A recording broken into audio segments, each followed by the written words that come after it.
बिस्मिल्लाहिर्रहमानिर्रहीम। यूट्यूब पे मेरी किसी भी वीडियो को सर्च करने के लिए बेटा यूट्यूब सर्च बार के ऊपर आप क्लास जौन सी भी क्लास आप दिखना चाह रहे हैं, एक्सरसाइज जौन सी एक्सरसाइज है, क्वेश्चन नंबर यहाँ पे लिखेंगे। फिगर 6, 7, 8 क्लास है तो उसका NBF यानी नेशनल बुक फाउंडेशन आप लिखेंगे तो आपके सामने नेशनल बुक फाउंडेशन का ये डाटा आ जाएगा। आगे सर नदीम मुनव्वर लिखेंगे तो आप डायरेक्ट मेरी वीडियो पे पहुँच जाएंगे। इसी तरह अगर 6, 7, 8 के अलावा कोई और 9, 10 भी है, उसके क्वेश्चन भी काफ़ी ज़्यादा चैप्टर मैंने अपलोड कर दिए हैं, बाकी प्रोसेस में है। तो वो भी आप इसका जो 9, 10 में इस वक्त पढ़ाई जा रही है वो पंजाब टेक्स्ट बुक बोर्ड की है, तो आप इस जगह पे फिर PTB लिख देंगे तो आपके सामने आपकी मुतल्लिका वीडियो आ जाएगी। अब क्वेश्चन नंबर 4 से बेटा प्रोबेबिलिटी का स्टार्ट हो जाता है। Probability mean the chances. जिसमें there are 18 jelly beans on the table.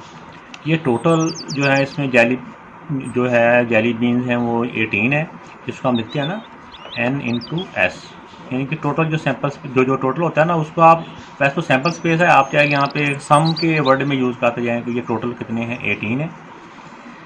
बाकी 18 में बता रहा है कि 8 jelly beans are red, 1 is white and 3 are yellow and 2 are green, 2 black and 2 orange jelly beans. Ali picks are jelly beans at random. वो randomly उसमें से jelly beans pick करता है। What is the probability of randomly pick are red jelly beans. आप इसमें देखना है कि रेड जेली बीन्स को वो उठाता है, यानी कि रेड जेली बीन्स को उठाने के कितने चांसेस होते हैं। अब इसमें देखें कि रेड वाली जेली बीन्स हैं कितनी हैं। रेड वाली जेली बीन्स हैं 8, तो N इंटू रेड लिख देते हैं। रेड की तादाद कितनी है, ये है 8। तब इसका यहाँ पे हमने इसका फाइंड करना है probability of red jelly beans. तो प्रोबेबिलिटी का बेटा फाइंड करने का ये एक सिंपल सा फार्मूला है। प्रोबेबिलिटी ऑफ E है, जो इसके इवेंट्स हैं वो, इसमें टोटल जो सैंपल थे वो 18 है और इसमें जो इवेंट्स हुए हैं यानी कि जिसको हम इसमें कैलकुलेट करना चाह रहे हैं वो रेड वाले हैं। हम यहाँ पे नंबर ऑफ़ इवेंट्स भी लिख सकते हैं। नंबर ऑफ़ इवेंट्स आपके माइंड में होना चाहिए कि ये नंबर ऑफ़ इवेंट्स हैं। इवेंट्स होते हैं कि जो जिनके चांसेस होते हैं पार्टिकुलरली ख़ास तौर पर। तो इसमें उन्होंने जो क्वेश्चन में पूछा है वो सिर्फ रेड का पूछा है। तो जो रेड जो इसमें आउटकम्स हैं वो जो फेवरेबल आउटकम्स हैं वो 8 हैं। तो इसमें आप आ जाएगा कि नंबर ऑफ़ इवेंट्स यानी जो हमें चूज उसमें से होंगे, तो वो क्योंकि रेड की बात कर रहे हैं, रेड के टोटल 8 है और टोटल जो है वो 18 है। तो इसके प्रोबेबिलिटी क्या होगी, इसको हम जितना सिंप्लीफाई कर सकते हैं इसको हम सिंप्लीफाई कर लेंगे। ये 2 के टेबल से 2 4 दा 2 9 दा कि ये 9 और 4/9 इसकी प्रोबेबिलिटी है। तो बेटा इसका क्वेश्चन नंबर 5 है। Aisha choose a hat from 4 hats in her wardrobe to wear a sunny day. तो इसमें टोटल इसके कितने इसके पास हैट्स हैं, जो टोटल होता है ना उसको बोलते हैं N/S। ठीक है, ये टोटल तादाद है उसकी होती है वो 4 है। तो आगे नेक्स्ट क्वेश्चन पे आ जाएं। What is the probability of her choosing. उसकी चूजिंग की प्रोबेबिलिटी क्या है, कितने चांस हैं किसके। नंबर 1 है पर्पल हैट। पर्पल हैट इसमें हैं कितने, पर्पल हैट इसमें एक ही है। तो इसका N/E यानी जो हम इसमें से जो चूज़ कर रहे हैं वो कितने हैं, वो 1 है। तो पार्ट 1 की बात कर रहे हैं, यानी पर्पल की बात की है तो पर्पल इसमें 1 है तो 1। अब इसकी प्रोबेबिलिटी फाइंड करनी है। प्रोबेबिलिटी ऑफ E लिख लें, यहाँ पे लिख भी सकते हैं पर्पल हैट। तो वो नहीं भी लिखना तो कोई ज़रूरी नहीं है हमने, क्योंकि नंबर 1 लिख दिया है तो पार्ट 1 का मतलब है हम पर्पल की बात ही कर रहे हैं। इसका प्रोबेबिलिटी का फार्मूला होता है N/E, N/S सैंपल स्पेस। तो N/E की वैल्यू 1 है और N/S की वैल्यू 4 है। यानी पर्पल जो हैट है उसको चूज़ करने के कितने चांसेस हैं, 4 में से 1। इस तरह पार्ट 2 पे आ जाएं। पार्ट 2 में आता है हैट विद द ब्लैक बो। इसमें जो हैट है जिनको ब्लैक बो लगी हुई है, जिनको कैसे समझिए चादर लगी हुई है या ब्लैक पट्टी लगी हुई है, वो उसमें कितने हैं। तो अब इस वाले पार्ट में बेटा ब्लैक बो वाले हैट्स की प्रोबेबिलिटी फाइंड करनी है। तो प्रोबेबिलिटी ऑफ इवेंट्स, हाँ ब्लैक बो ऊपर हेडिंग भी क्या देते हैं। तो इसमें होता है कि जो ब्लैक बो हैं वो जो ब्लैक बो वाले हेड हैं वो है कितने हैं। ब्लैक बो वाले जो हेड्स हैं ना N/E इवेंट्स के नंबर ऑफ इवेंट्स कहते हैं जो हम चूज़ कर रहे हैं उसमें से। हैं तो हमारे पास ज़्यादा है ना, 4 हैं उसमें ब्लैक बो वाले कितने हैं, वो हमारे पास हैं 4, नहीं 2 हैं, टोटल 4 हैं, ब्लैक वाले 2 हैं। तो यहाँ पे आप प्रोबेबिलिटी का formula n into E divide by n into S sample. तो इसमें जो हमारे पास इवेंट्स की तादाद वो 2 है, टोटल 4 में से। इसको अगर हम सिंप्लीफाई करें तो 1/2 इसका आंसर आ जाता है। 2 1 था 2, 2 2 था 4, 1/2 इसका आंसर आ जाता है। तो क्वेश्चन नंबर 6 में ये एक वर्ड दिया हुआ है, ये chance, CHANC, chance written on a card. इसमें 6 letters on of the word chance is written on a card. A card is drawn at random, find the probability that the card has. मुख्तलिफ cards हैं जिनके ऊपर ये वाले words लिखे हुए हैं। तो कह रहा है इसमें फर्स्ट पार्ट है कि इसमें रिटन लेटर एच की प्रोबेबिलिटी फाइंड करनी है। तो इसमें देखें कि एच की जो है, जो इसमें एच कितनी मतबा आया है, इसमें एच आया है एच कितनी मतबा आया है, 1 मतबा आया है। तो इसमें probability of events n into E divide by n over S. अब देखें इसमें टोटल जो लेटर्स हैं वो कितने हैं, टोटल लेटर बेटा 6 हैं और एच की तादाद 1 है। तो इसमें एच की जिसकी प्रोबेबिलिटी फाइंड करनी है उसकी तादाद ऊपर और नीचे आ जाएगा, टोटल जो इसके सैम्पल स्पेस हैं वो 6 हैं। तो 1/6 एच की प्रोबेबिलिटी आ जाएगी। इस तरह सेकंड पार्ट है द रिटन लेटर सी इसमें कितनी मतबा आया है, सी भी इसमें 1 टाइम ही है। तो इसी तरह दोबारा से फार्मूला लिख के सी को की प्रोबेबिलिटी फाइंड कर लेंगे। सी लेटर कितनी मतबा आया, सी लेटर 1 मतबा ही आया है। अब सी का फाइंड कर रहे हैं ना, तो डिवाइड बाय टोटल जो इसके सैम्पल स्पेस हैं या टोटल तादाद कह रहे हैं, ये उसी तरह की कहते हैं जिस तरह के हम फ्रैक्शन फाइंड करते हैं। तो अब सी की फाइंड करनी है, सी 1 मतबा आया और टोटल लेटर 6 हैं, तो ये इसका ही प्रोबेबिलिटी का आंसर है। तो इसमें जो इसका थर्ड पार्ट है, a letter that is consonant.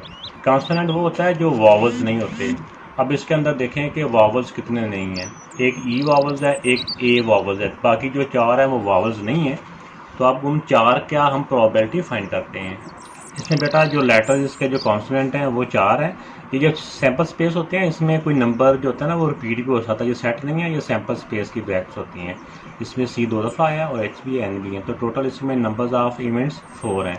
तो इसकी प्रोबेबिलिटी जब हम फाइंड करेंगे तो फार्मूला वही होता है ना, n into events divided by sample space, number of sample space. इसमें इवेंट्स 4 है और टोटल सैम्पल स्पेस के 6 हैं, पहले इसमें सीख चुके हैं। अब इसमें 2 के टेबल से ये कट हो रहे हैं, 2 2 था 2 3 था, तो इसकी प्रोबेबिलिटी आ जाएगी 2/3।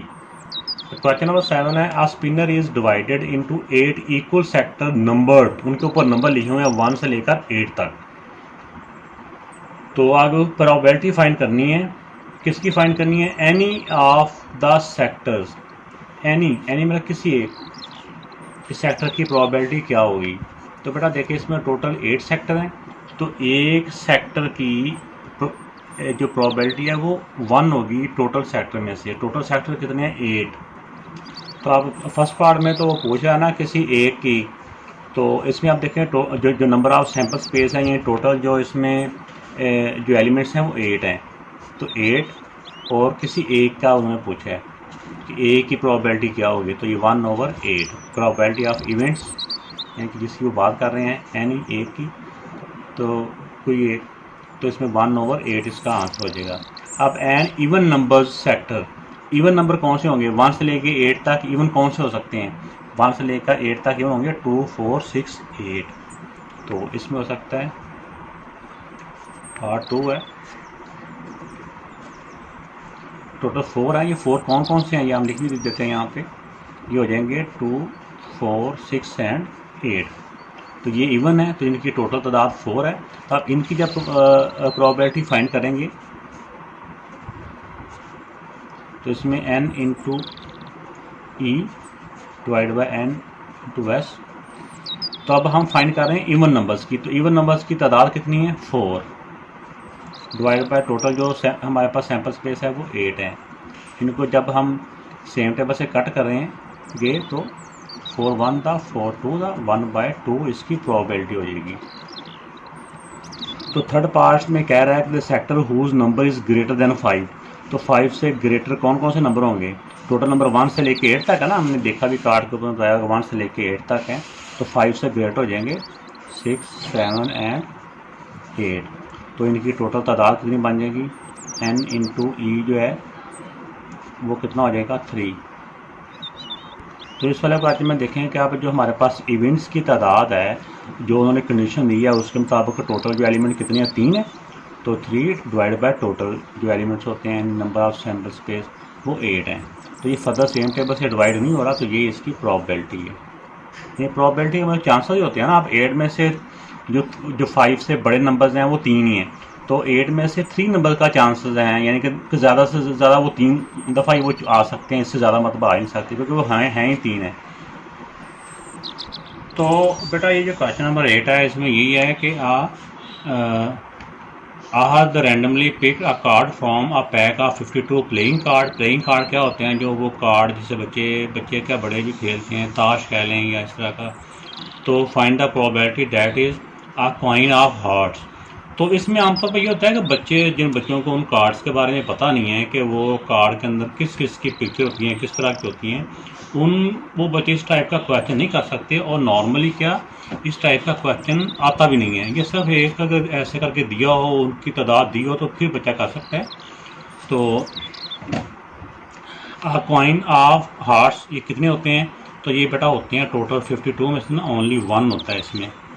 तो इसका अब यहाँ पे ई लिख देना था, इवेंट्स जिसकी हम बात कर रहे हैं कॉइन ये 1 होते हैं। तो अब इसका जब हमने प्रोबेबिलिटी फाइंड करनी है, प्रोबेबिलिटी में हमें पता है कि n/e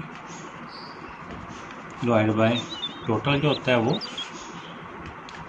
तो 1/52।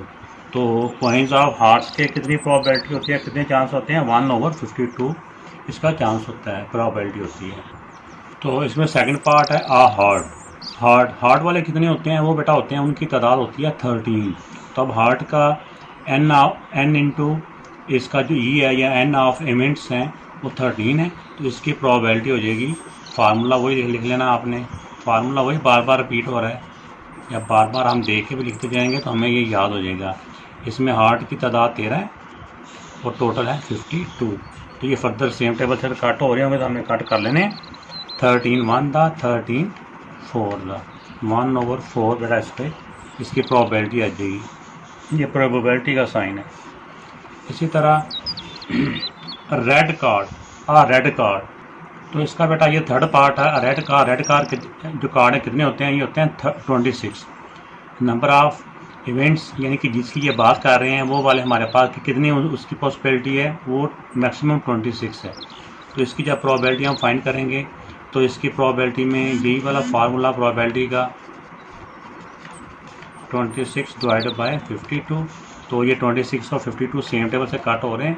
26 1 था, 26 2 था, 1/2 इसका प्रोबेबिलिटी आंसर आ जाएगा। इसका फोर्थ पार्ट है अब पिक्चर कार्ड। तो पिक्चर वाले कार्ड कितने होते हैं? तो बेटा पिक्चर वाले कार्ड भी 12 होते हैं, इसके कार्ड 12 होते हैं। तो इसकी प्रोबेबिलिटी भी आ जाएगी, फार्मूले की मदद से हम निकाल लेते हैं।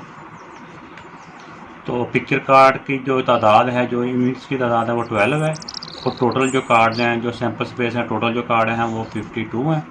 तो इनको जब हम सेम टेबल से कट करेंगे तो ये 4 के टेबल से कट हो रहा है, 4 3 था, 4 1 था एंड 4 3 था। तो ये 3/13 बेटा इसका आंसर आ जाएगा।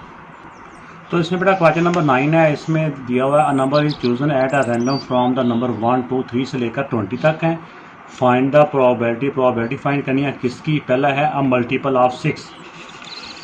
तो ये टोटल जो इसमें जो है सैम्पल स्पेस है वो ये 20 की है। तो मल्टीपल ऑफ 6, इसके अंदर मल्टीपल ऑफ 6 कितने हैं?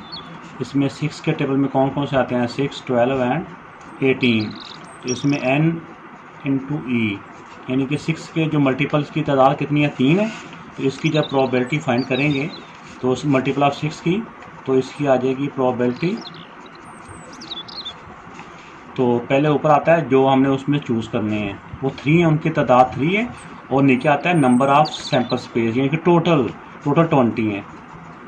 तो ये 3/20 बेटा इसका पार्ट 1 का आंसर आ जाएगा। सेकंड पार्ट में पूछा गया है probability of a prime number. तो ये जो सैंपल दिया हुआ है, ये सारा जो सैंपल स्पेस है, इसके अंदर प्राइम नंबर कितने हैं, 1 से लेके 20 तक के दरमियान में जो प्राइम नंबर है पहले हम वो मालूम करते हैं। तो बेटा ये प्राइम नंबर वही होते हैं ना जो अपने आप के अलावा, यानी कि 2 के अलावा और अपने आप के अलावा किसी और से डिवाइड नहीं होते। तो ये प्राइम नंबर हमने इससे पहले याद किए हुए हैं। तो ये 2, 3, 5, 7, 11, 13, 17 एंड 19 है। तो ये ऐसे प्राइम नंबर होते हैं जिनके 2 डिवाइज़र होते हैं। तो इसकी जब प्रोबेबिलिटी हम फाइंड करेंगे तो इसकी प्रोबेबिलिटी में आ जाएगा, तो इसमें इवेंट्स की तादाद कितनी है, यानी कि जो सैंपल हैं प्राइम नंबर कितने हैं वो 8 है, और डिवाइड बाई टोटल जो सैंपल स्पेस हैं, टोटल सैंपल जो स्पेस हैं वो 20 हैं। तो इनको आप सेम टेबल से हम कट कर लेंगे। 4 के टेबल से कट हो रहे हैं, 4 2 दा एंड 4 5 दा। तो ये बेटा इसकी प्रोबेबिलिटी है अब प्राइम नंबर्स की इस वाले सैंपल्स में। थर्ड पार्ट है अब परफेक्ट क्यूब। ये जिस तरह परफेक्ट स्क्वायर होते हैं इस तरह परफेक्ट क्यूब भी होते हैं, यानी ऐसे नंबर होते हैं कि किसी नंबर को अपने आप से 3 दफ़ा मल्टीप्लाई करो तो वो नंबर आता है। तो 1 से लेकर 20 तक के दरमियान में कौन कौन से परफेक्ट क्यूब हैं बेटा, इसमें एक तो है 1 है, ठीक है, 1 को अपने आप से 3 दफ़ा मल्टीप्लाई करो तो 1 आता है। इस तरह 2 को अपने आप से 3 दफ़ा मल्टीप्लाई करो तो 8 आता है। इस तरह 3 को अपने आप से मल्टीप्लाई करो 3 मरतबा तो 27 आता है। 27 हमारी रेंज से बाहर हो जाता है, इसलिए हम 27 नहीं लिखेंगे। हमारे पास जो परफेक्ट क्यूब है इस रेंज में वो सिर्फ 2 ही हैं, तो इसका लिख देंगे n × e = 2। तो ये हमारे हैं वो परफेक्ट क्यूब हैं। तो इनकी जब प्रोबेबिलिटी हम फाइंड करेंगे तो वही फार्मूला मैंने हर दफ़ा लिख दिया ताकि ना ये अच्छी तरह से याद हो जाए, ये मुश्किल नहीं है। पर इसमें ये देखा जाता है कि जो सैंपल्स की तादाद और डिवाइड बाय जो टोटल नंबर्स होते हैं, जो टोटल तादाद ये होती है वो, तो उसके साथ इनको हमने डिवाइड करके एक फ्रैक्शन की फॉर्म में आ जाता है ये नॉर्मली, या परसेंटेज में बाद में क्लासेस आएंगी जब हम परसेंटेज में फाइंड करेंगे। कि 2 के टेबल से कट किया, 2 1 दा, 2 10 दा, तो 1/10 बेटा इस पार्ट का आंसर आ गया। तो क्वेश्चन नंबर 10 है बेटा, इसमें टोटल जो ट्रिगर्स की तादाद है वो 30 है। इसको हम n × s कहेंगे। जो टोटल होता है ना वो n × s ही होता है ना, सैंपल स्पेस की तादाद, तो इक्वल 300 है। इसका उसने ये पाया कि 6 उसने जो विनिंग ट्रिगर्स हैं वो उसने हासिल किए हैं। तो इसमें he has the winning triggers, इसकी जो तादाद है ये 6 है। इसकी जब प्रोबेबिलिटी हम फाइंड करेंगे, अकेला p भी लिख सकते हैं या p × e, यानी प्रोबेबिलिटी ऑफ इवेंट्स। तो इसमें n × e यानी इवेंट्स की तादाद डिवाइड बाय टोटल जो होता है number of sample space, 6 divide by 300। तो अब ये 6 और ये सेम टेबल से कट हो रहे हैं ना, 6 1 दा, 6 5 दा और 0 का 0, 1/50। अब सेकंड पार्ट है इसके क्वेश्चन का, he does not have the winning triggers, जो उसके पास विनिंग ट्रिगर्स नहीं है। तो 300 में से 6 तो उसके पास हैं, और उसके पास कितने नहीं हैं, 300 में से 6 माइनस कर देंगे। अब सेकंड पार्ट में he does not have the winning triggers, तो 300 में से 6 तो उसके पास विनिंग थी, पहले हमने फाइंड इसमें भी बताया गया है। तो जो उसके पास नहीं थी वो उसकी नॉट विनिंग है। तो 300 में से 6 माइनस किया तो बाकी 296 उसके पास नॉट विनिंग है। तो अब इसकी प्रोबेबिलिटी निकालेंगे, तो जिसकी भी प्रोबेबिलिटी हमने फाइंड करनी होती है उसकी तादाद ऊपर, उसके इवेंट्स की तादाद ऊपर आ जाती है, और डिवाइड बाय टोटल जो होता है ना नंबर ऑफ सैंपल स्पेस वो नीचे आ गया। तो अगर इसमें देख लेंगे कि जितना सेम टेबल से कट हो रहे हैं इसको हम कट करते जाएंगे, और जितना नहीं होंगे उसको हम इसको नहीं करेंगे। तो तकरीबन ये 6 के साथ ये डिवाइड होता है। अगर 6 से हम करेंगे तो ये पूरा पूरा डिवाइड हो जाएगा 9/50। तो ये बेटा इस पार्ट का आंसर आ गया। किसी भी नई वीडियो और इसी तरह जो गेस्ट पेपर्स भी अपलोड हो रहे हैं सारे सब्जेक्ट्स के, 6 के, 7 के, 8 के, तो उसको देखने के लिए भी और नई एक्सरसाइज को सर्च करने के लिए भी आप मेरी यूट्यूब मेरे चैनल को जरूर सब्सक्राइब करें और बेल आइकन को प्रेस कर दें। ओके, अल्लाह हाफिज़।